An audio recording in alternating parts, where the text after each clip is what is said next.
یہ توفیق بخشے کہ اس مبارک سفر کو ہم تیزی کے ساتھ آگے بڑھا سکیں اور ہم اپنی ذمہ داری کو صحیح معنوں میں انجام دے سکیں. اللہ ہمیں اس کی توفیق عطا فرمائے. وآخر دعوانا ان الحمد للہ رب العالمین. السلام علیکم ورحمۃ اللہ وبرکاتہ. جزاک اللہ خیر.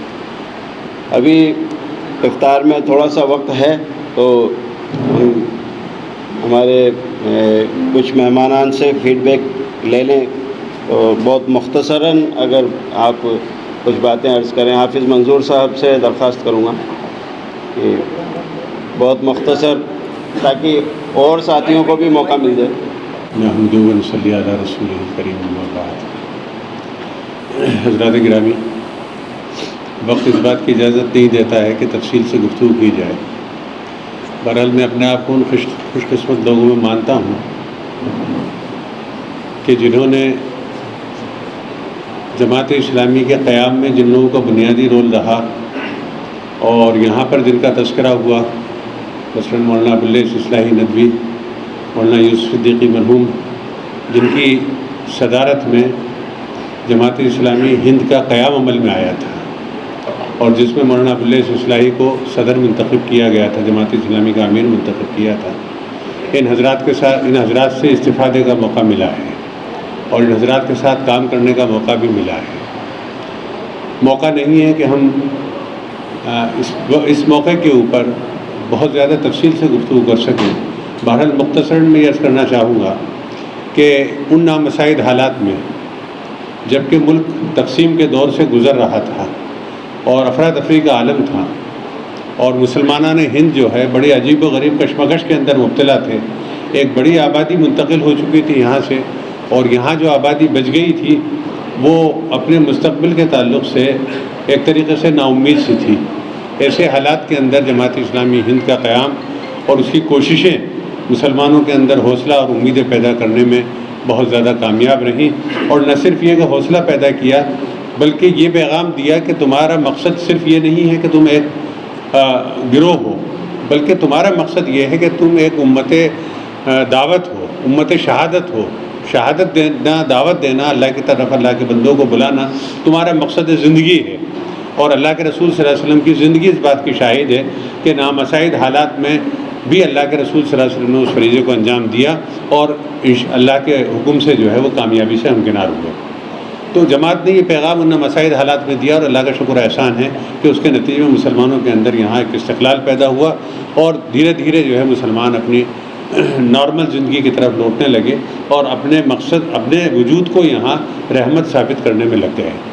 جہاں تک جماعت کی کوششوں کا نتیجہ ہے، بہرحال بہت زیادہ کوششیں ہیں، قابل قدر ہیں، لیکن اگر ہم تجزیہ کریں کہ اس دور میں یا اس کے قریب ترین دور میں جو دیگر تنظیمیں وجود میں آئی ہیں، خصوصی طور سے فرقہ پرست تنظیموں کا اور جماعت اسلامی کا اگر ہم موازنہ کریں تو جماعت اسلامی ہند کا قیام 1941 میں ہوا تھا اور اس سے پہلے سے مولانا مودودی علیہ رحمہ تقریباً 1920-21 کے آس پاس سے ہی کوششوں کے اندر لگے ہوئے تھے. 1924-25 کے اندر RSS کا قیام عمل میں آیا. تو ہمیں ذرا ٹھہر کر کے اس بات کا تجزیہ کرنا چاہیے کہ اس نے تقریباً اپنے قیام کے 100 سال ہونے کو جا رہے ہیں، اس نے اپنے مقصد کو کس حد تک حاصل کر لیا ہے. اور ہم اپنا تجزیہ کریں کہ ہم تعداد کے اعتبار سے، مقصد کے اعتبار سے اور ملت کو اس مقام کے اوپر پہنچانے کے اعتبار سے، اس مقصد سے ہمکنار کرنے کے اعتبار سے ہم کہاں کھڑے ہیں. اور اس سلسلے میں یقیناً ہم اگر تجزیہ کریں تو اس معاملے میں اپنے اندر کمی محسوس کرتے ہیں. اور لیکن بہرحال یہ اس بات کی دلیل بھی ہے کہ اگر کہیں کچھ سست روی رہی ہے، کہیں کچھ کمیاں رہی ہیں، تو ان کمیوں کو دور کرتے ہوئے ہم تیزی کے ساتھ، کیونکہ اس وقت ملک جو ہے واپس اس سے زیادہ سخت حالات سے دوچار ہے. آزادی کے وقت جو حالات تھے اس سے زیادہ سخت حالات سے دوچار ہے. تو ایسے حالات میں جماعت اسلامی ہند کی اور دیگر ملی تنظیموں کے ذمہ داروں کی یہ ذمہ داری ہو جاتی ہے کہ اس وقت صحیح رہنمائی کریں اور ملت کو ایک حوصلہ دیں تاکہ ملت ان حالات سے صحیح طریقے سے نبرد آزما ہو سکے. انہی الفاظ کے ساتھ میں اپنی بات کو ختم کرتا ہوں. وآخر دعوانا الحمدللہ رب العالمین. محترم شبیر خان صاحب. بسم اللہ الرحمن الرحیم. نحمدہ و نصلی علی رسولہ الکریم اما بعد. معزز حضرات، السلام علیکم ورحمۃ اللہ. آج جماعت اسلامی ہند کی 75 سال جو پورے ہونے جا رہے ہیں، اس نشست میں یہ جائزہ لینے کی کوشش کی جا رہی ہے کہ ان 75 سال میں جماعت اسلامی ہند نے اس ملک میں کیا کیا اور اس ملک کے لوگوں نے جماعت اسلامی ہند کے لیے کیا کیا۔ توجہ دونوں طرف سے برابر ملت میں، قوم میں ہونی چاہیے کہ کوئی بھی تنظیمیں جو ہمارے معاشرے سے جڑی ہوئی ہے، ہماری فلاح سے جڑی ہوئی ہے، ہم لوگ ان سے کتنا جڑے ہوئے ہیں۔ آج دیکھنے میں یہ آتا ہے کہ تنظیمیں فلاح کے کام میں جڑی ہوئی رہتی ہیں اور جب وقت آتا ہے تو اپنے آپ کو وہ تنہا کھڑی ہوئی نظر آتی ہیں، محسوس کرتی ہیں۔ کیا کمی ہے اس بات میں کہ قوم پوری شدت کے ساتھ، پوری جان و مال کے ساتھ میں ان تنظیموں کے ساتھ جن پہ وہ بھروسہ کرتی ہے وہ نہیں جڑ پاتی ہے۔ میں چونکہ مختصر یہ میٹنگ رکھی گئی ہے، مختصر وقت ہے اور مختصر ہی لوگوں کو، خاص لوگوں کو یہاں بلایا گیا ہے۔ خاص لوگوں کو بلایا گیا ہے، اس کا مطلب یہ ہے کہ ہم خاص توجہ کے ساتھ میں اس بات پر غور و فکر کریں کہ ہماری جو بھی تنظیمیں، چونکہ جماعت اسلامی ہند آزاد ملک کے بعد میں مسلمانوں کی ایک ایسی تنظیم ہے جس نے دین کے ساتھ ساتھ سماجک، تعلیمی اور خدمات کے اعتبار سے بھی سارے مورچوں پہ اپنے آپ کو بنائے رکھا، دکھائے رکھا اور کوششیں کی اور کام بھی کیا، لیکن وہ کامیابی، وہ فروغ اس تنظیم کو بھی نہیں مل پائی جو اس کی مستحق وہ ہے۔